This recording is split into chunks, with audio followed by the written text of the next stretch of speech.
খুশির খবর, আনন্দের খবর।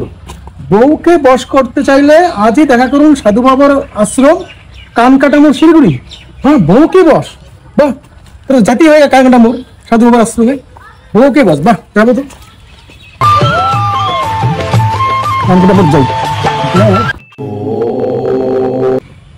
সাধু বাবা, অনেক দূর থেকে আসছি। আপনার ওই বিজ্ঞাপন দেখে আপনি বলছেন না যে কানকাটামোড়ে আপনার আশ্রম আসতে। হ্যাঁ বল। অনেক দূর থেকে আপনার বিজ্ঞাপন দেখে আসছি। ওকে যাতে বশ করতে পারি এই জন্য সাধু বাবা কিছু করেন। সাধু বাবা, সাধু বাবা করেন, কিছু করেন আমার জন্য।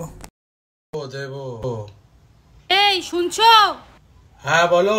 সাধুগিরি হয়ে গেলে বাসনগুলো মাজো। হ্যাঁ যাচ্ছি। নিজেরই বউকেই বশ করতে পারে না, আর আমাকে মুক্তি দিবি সাধুগুরি সরিস।